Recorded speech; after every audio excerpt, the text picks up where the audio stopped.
আমার জামাইয়ের ফোনটা চুরি করে আমি তাকে একটা ফোন নিয়ে দিছি। আসসালামু আলাইকুম সবার, কি অবস্থা? আমি জিন্নাতুল ফারিয়া, আমার পেজ নাম হচ্ছে জিফাত। আমরা দুজন মিলে চলে যাচ্ছি মাইজদিতে। আর মাইজদি যাওয়ার কারণ হচ্ছে তার জন্য একটা ফোন নেওয়া হবে। গত বছর সে যখন দেশে আসার কথা ছিল, তো সে আমার জন্য ফোন নিছে আর কি, iPhone 11টা।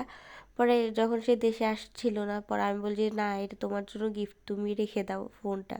এবছর আবার আমার iPhone 16টা নেওয়ার কথা ছিল, কিন্তু কিছু কারণবশত নিতে পারি নাই।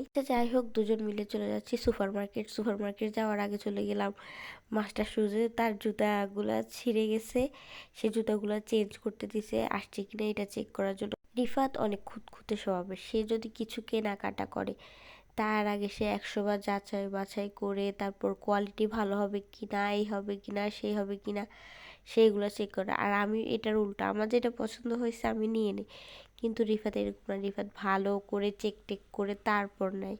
তারপর আমরা সুপার মার্কেটের 5 তলায় চলে যাই। 5 তলায় গিয়ে প্রথমে আমি ফেমাসে চলে যাই। আসলে আমি সবসময় ফেমাসে যাই আর কি, ওইখান থেকে আমি এ পর্যন্ত সবগুলা ফোন আমি এখান থেকেই নিছি আর কি।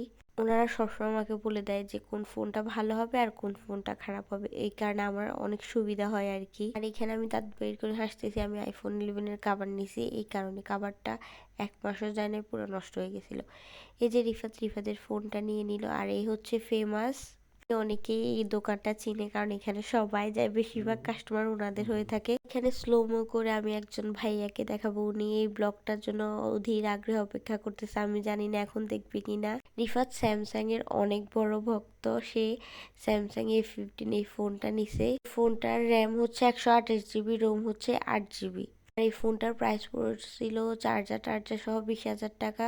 আবার ওই ভাইয়াটাকে দেখাই দিচ্ছি যিনি এই ভিডিওর জন্য অপেক্ষা করতেছে। আপনারা সুপার মার্কেটের 5 তলায় ফেমাসে কে কে যেন অবশ্যই কমেন্টে জানাবেন। আর আমার এই ফোনটাও আমি ফেমাস থেকে নেই। এর আগে যে ফোনগুলো ওইখান থেকে নিয়ে আবার আমার খালা শাশুড়িকেও ওইখান থেকে ফোন নিয়ে দিই।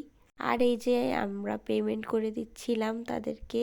এই দোকানে আল্লাহর রহমতে সব সময় ভিড় লেগে থাকে, একদম সব সময়। আসলে আমি অনেক লাকি, আমি যে দোকানে যাই ওই দোকানে অনেক বেশি ভিড় লেগে যায়। এটা হচ্ছে লক্ষ্মী আমি। দেখছেন, আমি নিজে সুনাম নিজে করতেছি, এরকম নিজে সুনাম নিজে করা পাবলিকরা অনেক ভালো হয়, কারণ তাদের সুনাম কেউ করে না। আচ্ছা, যাই হোক, ভিডিওটা কেমন লাগছে অবশ্যই কমেন্টে জানাবেন। আর ভুল ত্রুটি হলে ক্ষমা সুন্দর দৃষ্টিতে দেখবেন, শেয়ার করে দিবেন। আল্লাহ হাফেজ।